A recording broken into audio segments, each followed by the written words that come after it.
हाँ, prime time के अगले क्वेश्चंस में हम आते हैं। इसमें सबसे पहले हम देखते हैं fill in the blanks. Fill in the blanks मतलब पहला वाला क्वेश्चन है फिल इन द ब्लैंक्स का। Two numbers that do not have a common factor other than one. मतलब ऐसे दो नंबर जिनका कोई कॉमन फैक्टर नहीं है वन के अलावा, उसको हम क्या बोलते हैं? तो आंसर है को प्राइम। उनको को प्राइम नंबर बोलते हैं। ठीक है, तो अब यहाँ पर अगला क्वेश्चन है, इसी क्वेश्चन के साथ में वो कंटिन्यू है। Which of the following pairs of number are coprime? Coprime number हमने अभी समझा कि उनकी कोई कॉमन फैक्टर नहीं होना चाहिए वन के अलावा। तो 18 एंड 35 क्या कॉमन फैक्टर है क्या उसका? तो देखिए 18 और 35 किसी एक नंबर से डिवाइड हो सकते हैं क्या? आप देखिए ये तो 3 से जा रहा है, ये 5 से जा रहा है। यहाँ पे जिसके तो 5 ही एक कॉमन फैक्टर हो रहा है, 5 या 7 आएगा। यहाँ पर इसका 3, 6 या 2 आएगा। तो ये दोनों को प्राइम नंबर है। ओके, इसी तरीके से 15 एंड 37 ऑलरेडी प्राइम नंबर है। तो यहाँ पर 15 आ गया। 15 और 37 में भी आप एक देखिए किसी नंबर से ये डिवाइड नहीं हो रहे हैं, तो ये भी क्या हो गया? को प्राइम नंबर है। 30 और 415, इसमें तो देखिए यहाँ पर यूनिट प्लेस डिजिट क्या है? 5 है। यहाँ पर यूनिट प्लेस डिजिट 0 है। दोनों 5 से डिवाइड हो जा रहे हैं, तो ये को प्राइम नंबर नहीं है। ठीक है, फिर उसी तरीके से 17 एंड 69 में देखिए 17 क्या है? आपका प्राइम नंबर है। 69 3 से डिवाइड हो रहा है ना, लेकिन ये 3 से डिवाइड नहीं हो रहा है, मतलब ये भी को प्राइम नंबर है।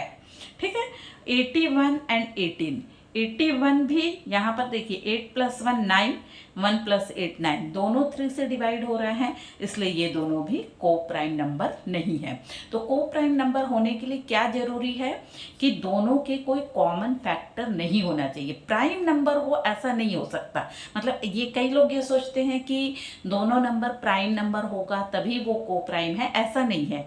बस इतना ध्यान देना कि दोनों नंबरों का कोई एक कॉमन फैक्टर नहीं होना चाहिए। ठीक है, फिर आगे बढ़ते हैं हम।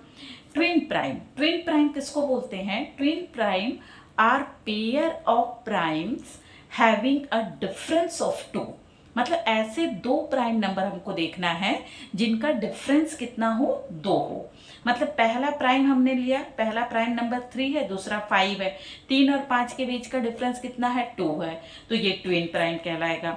17 एंड 19 इन ये दोनों प्राइम नंबर है, इन दोनों के बीच का डिफरेंस भी कितना है? 2 है, तो ये भी ट्विन प्राइम है। वैसे ही सिमिलर एग्जांपल है 5 एंड 7, 41 एंड 43, 71 एंड 73, ये सभी किसके एग्जाम्पल है? ट्विन प्राइम नंबर के एग्जाम्पल है। ठीक है, फिर आगे बढ़ते हैं हम। यहाँ पर अगला क्वेश्चन है, a number for which the sum of all its factor is equal to twice the number is called. इसको क्या बोलते हैं? एक नंबर जिसके which the sum of all its factor, जिसके जितने भी फैक्टर्स हैं उन सबका अगर टोटल किया जाए तो वो टोटल जो है उस नंबर का डबल होगा। तो उस नंबर को हम क्या बोलते हैं? Perfect number. क्या कहते हैं? Perfect number. फॉर एग्जाम्पल यहाँ पर देखिए 28 के कितने फैक्टर हैं? 1 2 4 7 14 28। ओके, इतने फैक्टर्स हैं। अब इन सब का टोटल कीजिए, 1 + 2 + 4 + 7 + 14 + 28, इन सब का टोटल करेंगे तो हमको कितना मिल रहा है? 56। 56 28 का जस्ट डबल है, तो जस्ट डबल होने के कारण हम इस 28 को क्या बोलेंगे?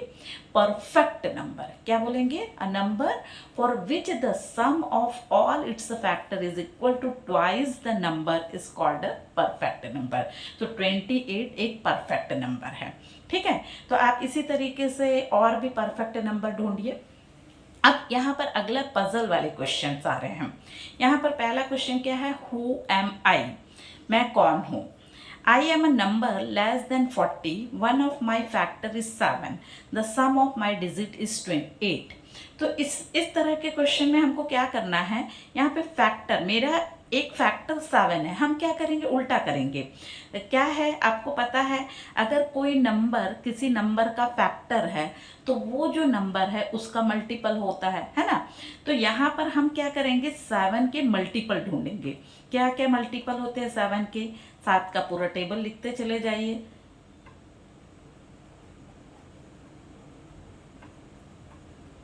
42 हमने लिखा तो 42 तो 40 से बड़ा हो गया तो 42 नहीं लिखना है। कहाँ तक लिखना है? 7, 14, 21, 28, 35।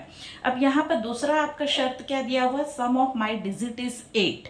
तो आप देखिए इसमें से कौन सा ऐसा नंबर है जिसके दोनों डिजिट का टोटल कितना है? 8 है। तो वो नंबर क्या मिला हमको? 35।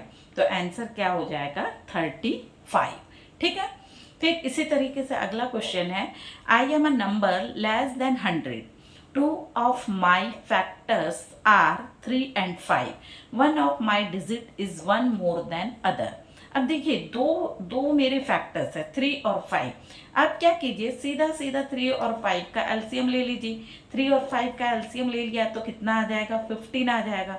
अब 15 के मल्टीपल ले लीजिए। 15, 30, 45, 60। अब यहाँ पर और क्या बोला है? Number less than 100। ठीक है, तो लेस देन 100 है तो मतलब आगे बढ़ते जाइए। 15, 75 और आगे आइए 90 और आगे आ जाइए 105 तक जाएंगे तो वो 100 से बड़ा हो जाएगा। One of my digit is one more than other. मेरा एक डिजिट जो है वो मेरे दूसरे डिजिट से एक ज़्यादा है। यहाँ पर ऐसा कौन सा नंबर दिख रहा है जिसका एक डिजिट दूसरे से ज़्यादा है? आपको दिख रहा है 45। 5 4 से एक ज़्यादा है, मतलब आंसर कितना आ जाएगा? 45। ठीक है। इसी तरीके से अगले क्वेश्चन में हम आते हैं। यहाँ पर देखिए, find the smallest number that is a multiple of all the numbers from 1 to 10 except for 7। ये आपने पिछले जो लाइन्स एंड एंगल्स वाले चैप्टर में पढ़ा था कि जो किसी भी सेंटर का एंगल जो है 360 डिग्री होता है। उसका कारण क्या है? 360 जो है 7 को छोड़ के बाकी सारे नंबरों से डिवाइड हो सकता है ना। तो इसलिए यहाँ पर इसका आंसर भी वही है 360। 360 एक ऐसा नंबर है जो 1 से लेकर 10 तक सिवाय 7 के सभी नंबरों से डिवाइड हो सकता है। मतलब कि ऐसा स्मॉलेस्ट नंबर है जो 1 से लेकर 10 तक 7 को छोड़ के सभी का मल्टीपल है। ठीक है, कौन सा नंबर है? 360। ठीक है। और अगर यहाँ पर इसी क्वेश्चन को थोड़ा सा आगे कर देता है, क्या करता है? Find the smallest number that is a multiple of all the numbers from 1 to 10। तो 1 से 10 तक सारे नंबर का मल्टीपल हो तो यहाँ पर सिंपली 360 में 7 का मल्टीप्लाई कर दीजिए। कितना आ जाएगा? 2520, 2520। ठीक है, तो ये करेक्ट आंसर हो जाएगा। अब find all multiples of 40 that lie between 310 and 410। तो ये बहुत सरल है। यहाँ पे 40 के सारे मल्टीपल को बताइए जो कि 310 से 410 के बीच में आ रहे हैं। तो 4 का टेबल तो आपको आता है, उसके आगे 0 लगा दीजिए। आपको कहाँ से देखना है? 310 के बाद देखना है। तो ये 280 तक तो आएगा नहीं, यहाँ पर आएगा नहीं। आपको कहाँ से देखना है? 360 से देखना है। और 410 को भी नहीं देखना है। तो कितने नंबर आ गए आपके? 360 एंड 400, ये 2 नंबर आ गए। Find all multiple of 40 that lie between 310 and 400। अच्छा, 320 भी आएगा, सॉरी।